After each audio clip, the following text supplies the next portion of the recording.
joined live from India by Middle East expert Dr. Sreeram Chaulia. Good to see you.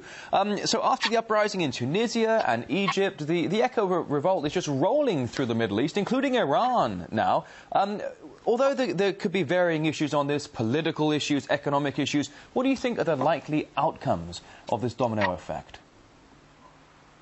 Well, there looks to be a new wave in the making, because democracy has often happened in successive waves over a small period of time. You find a number of countries falling like dominoes towards a particular regime type. Samuel Huntington called these the three waves, and I've been writing about the upheavals over the last month, and I believe that we are on the precipice of another wave that might remake the geopolitical and the internal arrangements of politics within states across the Arab world.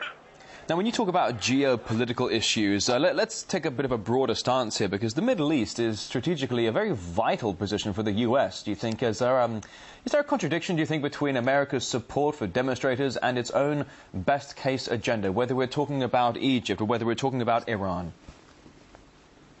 Oh, yes, I think there's a sheer hypocrisy involved in this, because on one hand, they have taken a pretty much a hands-off approach to the calls of the Egyptian people for immediate removal of Mr. Mubarak. We've seen over the last 2 weeks how America prevaricated and tried to contain the crisis and to still have Mr. Mubarak at the helm, while on the other hand, there's an increasing pressure, especially less from the government side, more from the press and certain sections of the Republican Party, who are hell-bent on raising the question of opposition in Iran and regime change in that country. So you realize here that there is a double standard at play, and this has clearly to do with geopolitical calculations that involve America's relations with Israel and Israel's own preferences in the region.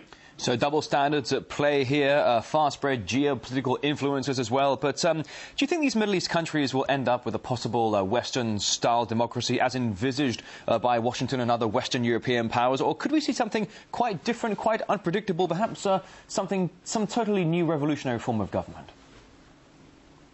Well, I think the Turkish model is quite interesting, because Turkey has managed to marry radical Islam with forms of Western democracy.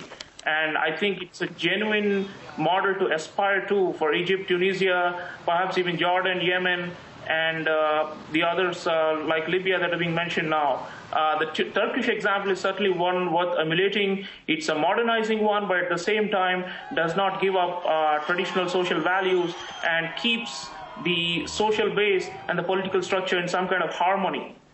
Now, some of these revolts, whether Egypt, Iran, Tunisia, Bahrain, I mean, certainly they are rippling across the region, but some of them have been drawn in comparison with the so-called colour revolutions of the post-Soviet states and America's suspected and possible role in those revolutions there. Do you think the U.S. is playing a similar role in North Africa? Well, I think they've been caught wrong-footed this time. The color revolutions were pretty much engineered and were top-down coups, effectively, involving Western NGOs that were into so-called democracy promotion. And I've written about how the NGOs acted more like saboteurs rather than civil society supporters. And the color revolutions, Georgia, Ukraine, Kyrgyzstan, I think eventually failed to deliver genuine democracy, because these were engineered with help from Washington. But this upheaval in Tunisia and Egypt was actually the converse, where the Americans had no clue what was happening. In fact, they're having intelligence committee hearings in the U.S. Congress now as to what went wrong and why we could not even sense that this was coming. And so in this case, I think it is much more endogenous and self-generated, and therefore it is more hopeful and worth supporting rather than the dubious color revolutions of the past, especially during the Bush administration. All right, fascinating insight there. Middle East expert Dr. Sreeram Chaulia from the Jindal School of International Affairs. Thank you.